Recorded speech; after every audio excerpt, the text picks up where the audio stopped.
Hello, I'm a A2 media student, and been doing coursework on creating a trailer and a poster in a magazine. The trailer and the magazine and poster are obviously linked in together. They're all film noir based, and as one of the tasks, I had to do them all without feedback and have them there available for people to give feedback on. And I'm going to be talking about what I've learned from the audience feedback and what actually changed my products and what didn't change my products. So, in the research stage of my coursework, I created a survey on SurveyMonkey to find out what exactly the audience want to see, and not a lot actually answered film noir, but I believe that I've done this correctly because I've made it unique. Now, film noir hasn't been done in a long time, so hopefully that can be a good USP for my trailer. The most modern ones are always neo-noirs like the Batman franchise.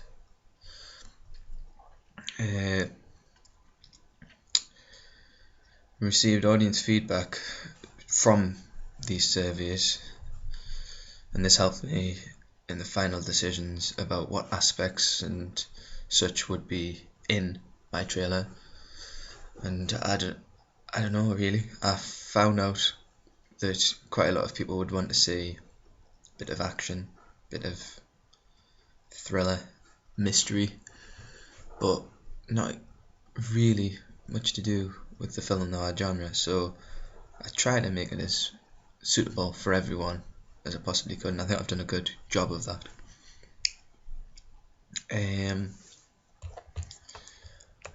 Now, first of all, I'm going to talk about my teacher's feedback on my poster.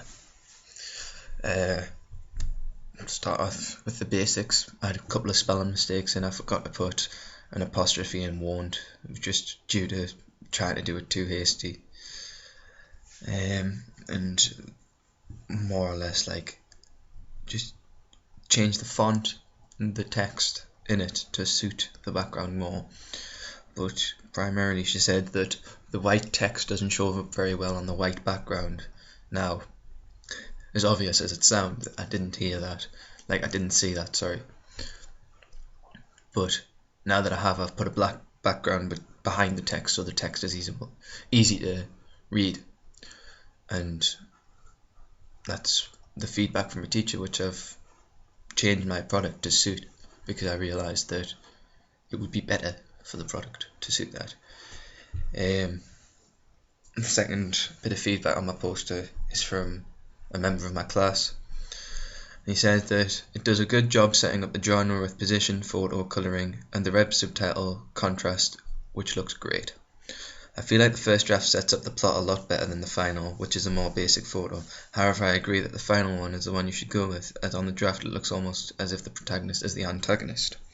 Now, I was going to be using the first draft photo, but I changed my trail around a bit and it just wouldn't work, because in this plot it did show, in this draft, sorry, it did show the protagonist as being an antagonist, when actually the shot in the trailer was the complete opposite.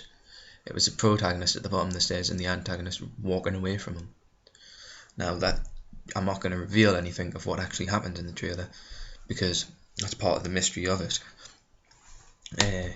So there wasn't really much he gave to change there, apart from he preferred the first draft, but like I say, I couldn't have used that first draft because it gave too much away.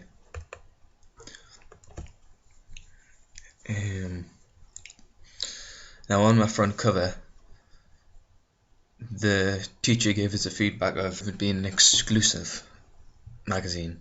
It hasn't been done in a long time.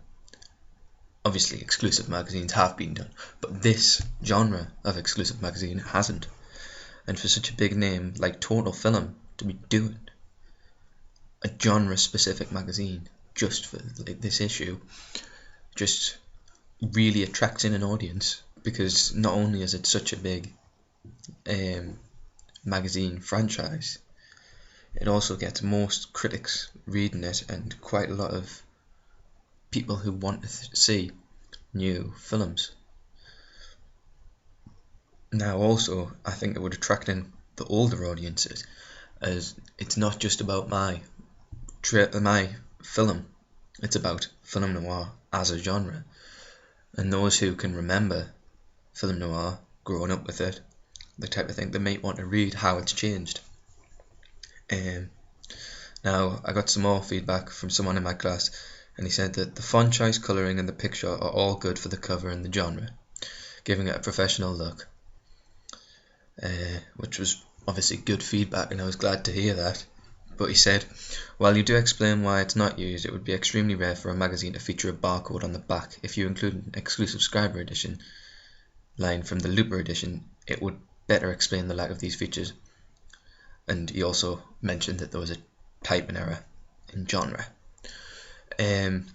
Now, as much as I would like to put the barcode on the front, I didn't think it looked suitable. I know they all do have barcodes in the front, but the magazine that I was basing it on didn't. There's a sleeve to go over the magazine.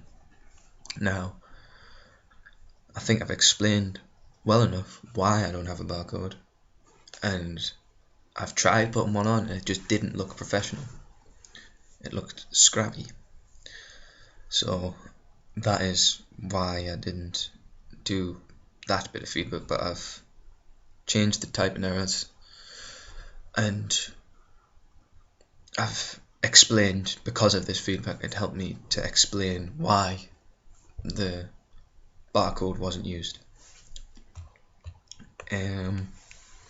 Now on my trailer, I had 2 drafts of it, and it goes completely against what I originally had planned, because it was in shambles at the start, and now I've put a trailer together which has a plot and actually follows a time scale.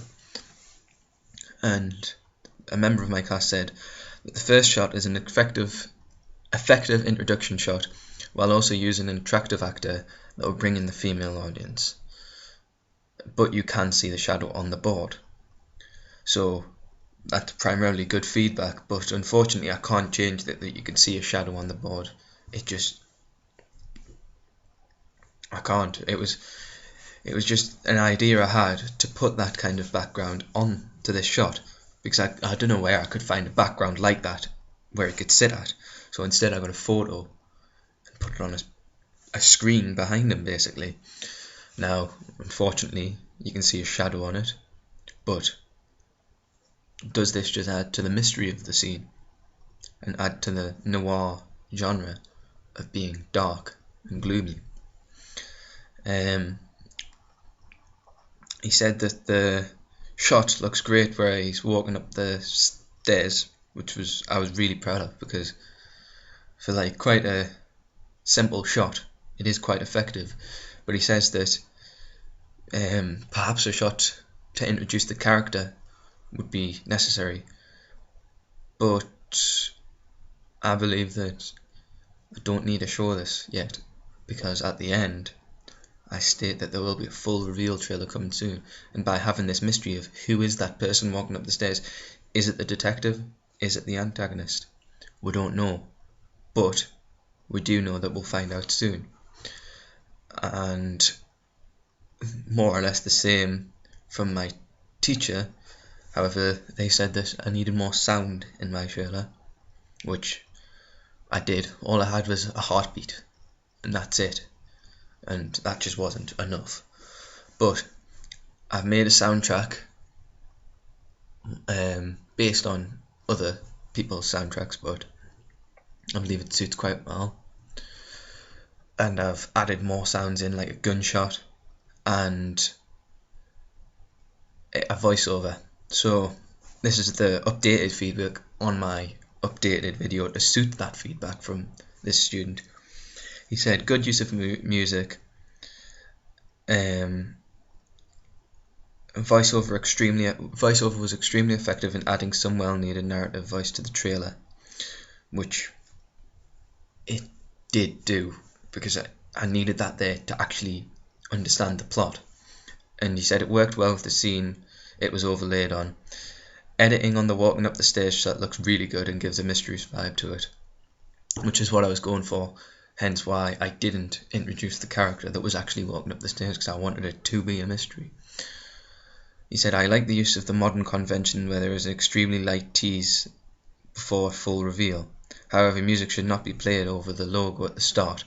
But I know that I just made a mistake, and I'll change that, but I don't think it's very important at this stage. It's more important just to adapt to the other feedback and when I'm uploading it, to stop that music at the start. He also said that he liked the title, because in this first bit of feedback he said the title is effective but on for too long, and now he said that he likes the fact that the title is longer because I've now added in a full reveal trailer coming soon after 5 seconds of the title being on. Now he said that was really good. He also said that the smoke coming through the scene looked great and was very typically film noir. And he said it was a great trailer overall, which I was really pleased to hear, considering I didn't know how it would work. I just was hoping it would add the mysterious vibe to it, and it did. My teacher left me feedback saying that she likes the noir convention of the smoke tendrils and the colour tone, and obviously that's what I was going for. And she said that the detective's office and the voiceover there is a real enigma, which is really good to hear, because it helps me know that I've done something correct at this point to make the audiences enticed into it. Now, I didn't use the typical film noir convention of having a femme fatale, but I think this is used to great effect, because there is only 2 people in this trailer. One of them, you don't know who it is. Well, actually, there could only be one person in this trailer. There is a point of view shot, though, of a person walking up some stairs. Who is the person bleeding out? Is it a woman, or is it the detective? Who is the person walking away? Is it an antagonist? Is it the detective? We don't know, and that's why I've said that there's going to be a full reveal trailer coming soon, to bring the audience in and want to research more about my trailer. She also said the teaser is effective. I'd like to find out who was shot, and the sound used is great to create the tension. Overall, good trailer, and that was really good to hear, as I believe I've came back on all the feedback quite well on my trailer and made it a much better trailer for the audience. Now, if you look at my original plans for the trailer, completely different, but completely worse as well. Now, on paper it might look good, but getting them shots, they just didn't fit right together. I've got the shots in the I'll upload them as original shots on my blog, and you can look at some of them, but I didn't even finish that shooting because I realised it just wasn't good enough, and I decided I'd rather go for a teaser trailer vibe rather than a full theatrical trailer, because with a teaser trailer I can add a lot more mystery to it in less time. Now, I've learned overall from the feedback that actually I've made quite a good product marketing, and that I've stick to the conventions quite well, but I've also twisted the conventions and made it my own. And as I kept saying in my evaluation question 1, different is effective, and that is what I was going for.